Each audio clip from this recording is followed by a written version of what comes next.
as far as I know, I'm in charge on the weekend, so we're preparing today for the Crystal Palace game.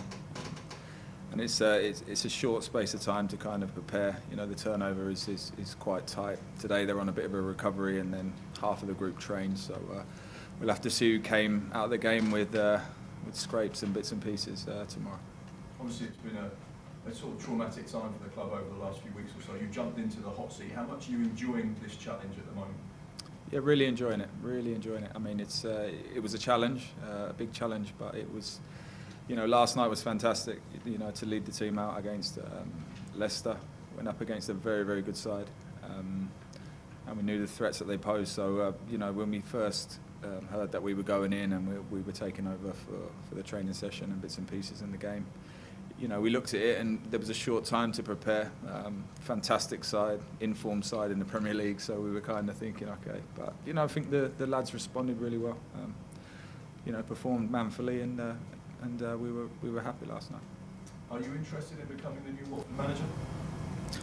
At the moment, I think I just work. You know, I work for the football club. In terms of me being the long-term manager, you know, it's a situation where I just need to keep working and you know, doing the job that I'm given at this moment. I think it's down, you know, to the board to decide. And like I said, you know, coming in daily and working with the first team is fantastic. It's something that I love and something that I'm really enjoying. Obviously, when you set out to do your coaching badges and look at that side of football, I guess being a manager was the ultimate aim. For you personally, does it feel like the right time now to jump into that type of a role, or do you feel you need a bit more experience first? Well, like you said, it's, you know, when you do your badges, you know, you go into your coaching badges and you retire. You know, you take your badges and you want to stay in the game because you love the game, and then also you work in the game, and working in a first team environment before as a player, you kind of understand how it is and what it looks like. So, you know, obviously when you start out and you coach, you know, your views and your plans are planning towards first team stuff, and you know, and at the moment, you know, it's me working with the first team. So, you know, I've been coaching now for a while with the 23s in the academy, and now stepping up into the first team, it's a really good challenge, one I'm enjoying. You talk about obviously working with the academy boys. You joined the club in 2016. Some of the first team players have been quite vocal in saying that the new manager needs to be someone that understands the club, understands the system, and the younger players, which would point to you. Seems like quite a nice endorsement from some of the players. Yeah, it's fantastic. It's, you know, if that is being said, you know, I haven't heard those comments, but if it is being said, it's fantastic. It's support from the players, which is brilliant. But again, just, you know, just trying to prepare for Crystal Palace. Honestly, the last couple of days, so much thought and so many hours have been put into the Leicester preparation, and then with the short turnover, now we come in this morning after getting back late last night, and you know, our focus is gone straight into Crystal Palace. So there's loads to kind of get through at the moment. So we're trying to prepare as well as we can. So everything else at the moment is kind of just on the back burner. It must be challenging for you mentally as well, because there's so much going on. If the Watford board were to turn around and say, Hayden, we think you're the man to take this club forward and keep us out of the bottom three and stay in the Premier League, what would you say? If they came to me with with an offer like that, then obviously I work for the football club, so you know, I'd love to step in and do the role if they needed it. But like I say, at the moment, you know, I work for the football club, and you know, I'm doing the role that they need me to do at this time. Talk about the challenge of Crystal Palace. Obviously a huge game. Every game is huge in the Premier League. But when you look at the way they performed against Bournemouth, again with 10 men as well, gives you an indication as to how good a side that Roy has built there and how resilient they are. How big a challenge will this be for you and your side at the weekend? It's a tough game. It is a tough game. You know, every game in this league is a tough game.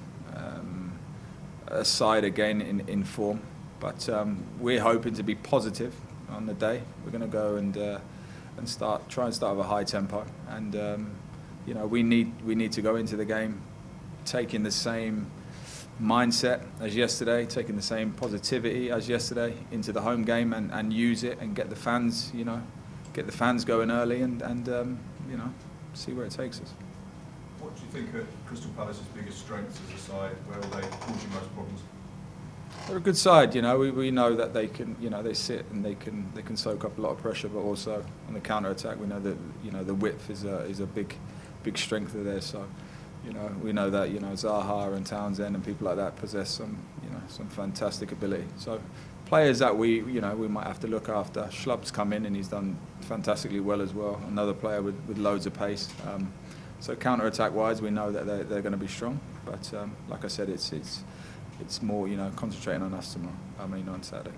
And in terms of your side and picking an 11 for Watford, how much of a different dynamic changes for you? Because obviously last week you were just watching them as a fan and as an employee. Now you've got to select players, disappoint players, and build a team that you think is capable of picking up 3 points. Well, it'd be for the good of the football club, you know.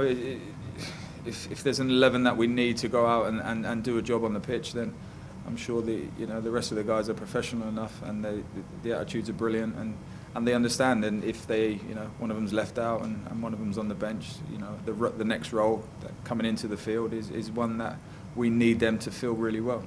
So, you know, it's a great decision to have, you know, having to pick a team from some very, very good players, you know, as a squad. And players are going to be left out in bits and pieces. But at the moment, as a football club, we need every single player, you know, pulling in the same direction.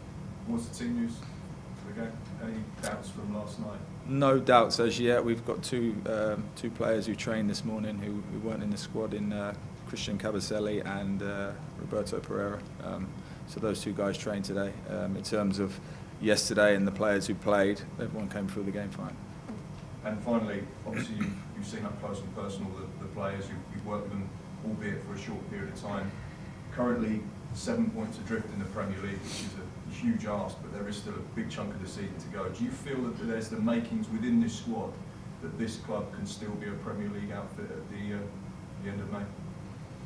I think we've got to, you know, where we are, like you're saying, there's a massive chunk of the season left. And we've got to believe. I don't think many people last night would have given us a chance of being in the game right up until the 94th minute, you know, and we were. So, in my eyes, for the decision for the penalty was a soft one. I think it was a harsh penalty to be given against us. Like I say, up until and after that point, we were well in the game. As long as it's 1-0, we were still in the game, and we pushed a very, very good side in Leicester City all the way to the end. So, like you say, anything can happen, and we're going to be positive right up until, you know, right until someone says we can't do it. Thank you. Hayden, what's needed to stay on? I suppose leadership is going to be important moving forward. Well, we just need all the boys to believe, pull in the right direction. I spoke to him after the game last night, and we spoke about our performance, what we did, how we did it. And we said this is what we need to do now, from now until the end of the season. This is the standard. We need to be able to stay in games as long as we can while trying to affect the opposition. Now we know last night that we could have ended up with more chances on goal.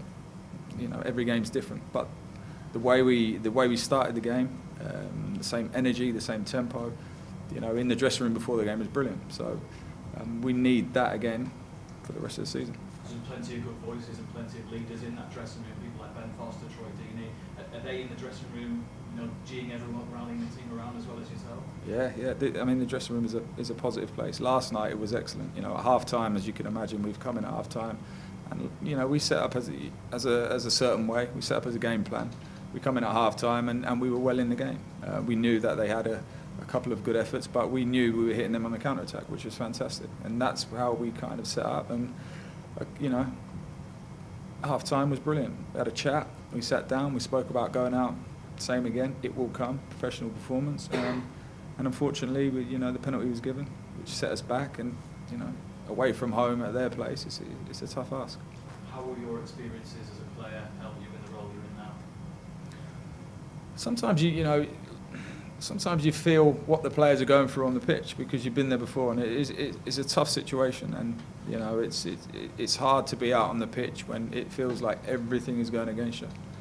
And the only way to get through it is by trying to be positive and all pull in the same direction. I mean, it is tough. Like you say, you know, being on the pitch, you sometimes do feel like everyone is against you, and you misplace a pass, or something might go wrong, and you get that feeling of here we go again. But you know, we have to pull in the same direction. I'm sure it'll be okay. What you're hoping for from the Vicarage Road crowd on Saturday? Because imagine it'd be a proud moment for you, because you're playing one of your former clubs. It's your first home game in charge. Being in that home dugout would be a great feeling, won't it? Fantastic, yeah. I mean, we know we need to go there, and we need to start fast. If we start fast and we give the fans something to cheer about, I'm sure they'll be with us. You know, they'll be with us, and we need them. You know, so we know it's a game that we've got to try and attack, get the fans going, get the fans loud with the team, and try and get the positivity throughout the whole stadium. Hey, where are you going? Click here for more videos.